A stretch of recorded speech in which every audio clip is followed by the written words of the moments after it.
여러분 안녕하세요. 오늘은 다시 주말 토요일이네요. 오늘은 제가 소소한 맞춤법 지식을 하나 가져왔습니다. 바로 던과 든의 구별입니다. 이 던과 든은 정말 많은 사람이 헷갈리는 표현인데요. 이 두 표현은 모두 옳지만 쓰임이 다릅니다. 던은 과거 회상의 뜻을 나타내는 표현으로 걔가 전에 그런 말을 했었던가? 직접 가보니까 어떻던? 아이가 어찌나 많이 자던지 처럼 사용됩니다.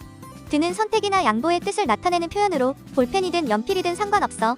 걱정되면 한번 전화해보든가 처럼 사용됩니다. 그렇다면 여기에서는 어떤 것을 쓰는 것이 옳을까요? 정답은 그렇게 하고 싶다면 그렇게 하든가, 그리고 그렇게 서로 얼굴을 마주 보던 때가 아직도 그립다 입니다. 그럼 여기에서는 어떤 것을 쓰는 것이 옳을까요? 여러분의 생각을 댓글로 남겨주세요.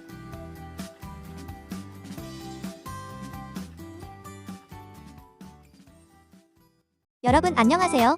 오늘도 소소한 맞춤법 지식을 가져온 윤희입니다. 오늘 제가 가져온 것은 바로 대와 대의 구별 문제입니다. 그럼 하나씩 살펴볼까요? 먼저 대는 다고 해의 준말로 자신이 직접 겪은 것이 아니라 남에게 들은 것을 말할 때 쓰입니다. 걔 오늘 놀러간대 처럼 쓰이는 것이죠. 다음으로 대는 덜아의 준말로 남에게 들은 것이 아니라 자신이 직접 겪은 것을 말할 때 쓰입니다. 내가 알려준 대로 하니까 잘 되대 처럼 쓰이는 것이죠. 그렇다면 여기에서는 둘 중 어떤 것을 쓰는 것이 옳을까요? 이 경우에는 둘 다 쓸 수 있지만 둘 중 어느 것을 쓰느냐에 따라 문장의 의미가 달라집니다. 아이가 참 예쁘대 는 내가 누군가에게 들었는데 그 아이가 참 예쁘다고 하더라 와 같은 의미가 되고, 아이가 참 예쁘대 는 내가 그 아이를 봤는데 참 예쁘더라 와 같은 의미가 되는 것이죠. 이처럼 어떤 것을 쓰느냐에 따라 문장의 의미가 달라지니 잘 구별해서 써야겠습니다. 여러분 안녕하세요. 오늘은 제가 대로와 대로의 구별 문제를 가져왔습니다.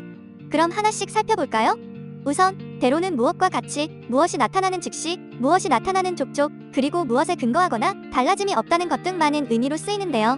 예시로는 내가 생각했던 대로 그건 쉬웠어, 내가 도착하는 대로 출발할 거야, 처벌하려면 법대로 해라 와 같은 것들이 있죠. 반면 대로는 어떤 장소로, 어떤 곳으로와 같은 뜻입니다. 그 소리가 나는 대로 가보았더니 아이가 한 명 있었다 처럼 쓰이는 것이죠. 그렇다면 여기에서는 어떤 말을 쓰는 것이 옳을까요? 여기에서는 둘 다 쓸 수 있지만 두 문장의 의미는 달라집니다.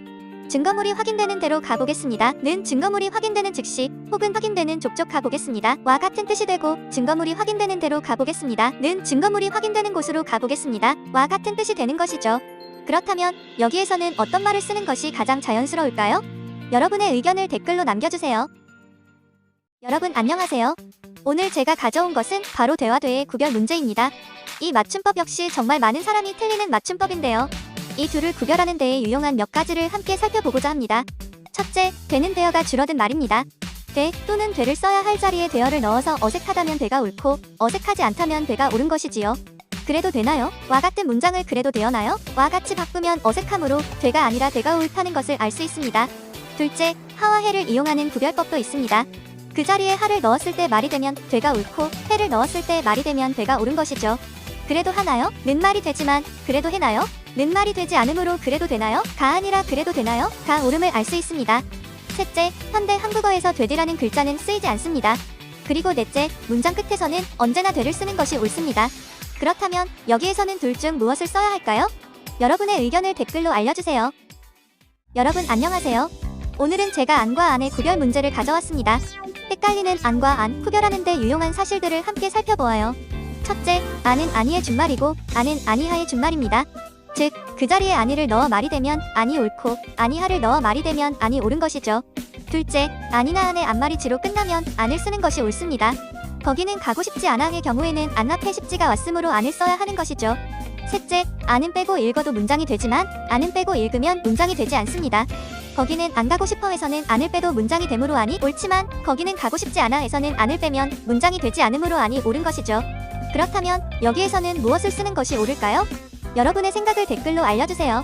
더 다양한 지식을 알고 싶으시거나 미라클 모닝 챌린지에 함께하기를 원하시는 분들은 구독 버튼 꾹 눌러주세요. 여러분 안녕하세요. 오늘 제가 가져온 헷갈리기 쉬운 맞춤법은 바로 거와 꺼입니다. 앞에서 다루었던 문제들은 둘 다 옳은 표현이었지만 상황에 알맞게 골라 쓰지 않아서 틀리게 되는 것들이었습니다. 하지만 이 문제는 두 표현 중 하나는 옳고 하나는 그른 문제입니다. 그렇다면 내 거와 내 거 둘 중 어느 것이 옳을까요? 정답은 내 거입니다. 우리가 흔히 내 거라고 쓰지만 내 거는 틀린 말이며 내 거라고 써야 옳습니다. 마찬가지로 내가 할걸, 내가 할게 등도 모두 틀린 말이며 내가 할걸, 내가 할게 등으로 쓰는 것이 옳습니다. 다만 내가 할걸과 내가 할게를 발음할 때는 내가 할걸, 내가 할게로 하는 것이 맞습니다. 그렇다면 여기에서는 어떤 말을 쓰는 것이 옳을까요? 여러분의 의견을 댓글로 남겨주세요. 더 다양한 지식을 알고 싶으시거나 미라클 모닝 챌린지에 함께하기를 원하시는 분들은 구독 버튼 꾹 눌러주세요. 여러분 안녕하세요.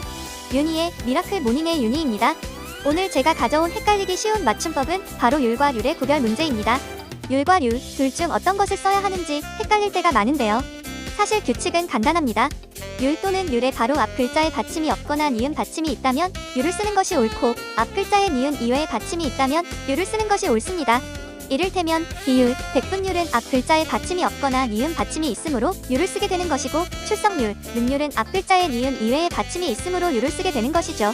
이것과 같은 사례가 바로 열과 열입니다. 앞 글자에 받침이 없거나 니은 받침이 있는 나열, 균열 등에는 열을 쓰는 것이 옳고, 앞 글자에 받침이 니은이 아닌 열열, 직열 등에는 열을 쓰는 것이 옳은 것이죠. 그렇다면 이 둘 중에서는 어떤 말이 옳을까요? 여러분의 생각을 댓글로 알려주세요. 더 다양한 지식을 알고 싶으시거나 미라클 모닝 챌린지에 함께하기를 원하시는 분들은 구독 버튼 꾹 눌러주세요. 여러분 안녕하세요. 윤희의 미라클 모닝의 윤희입니다.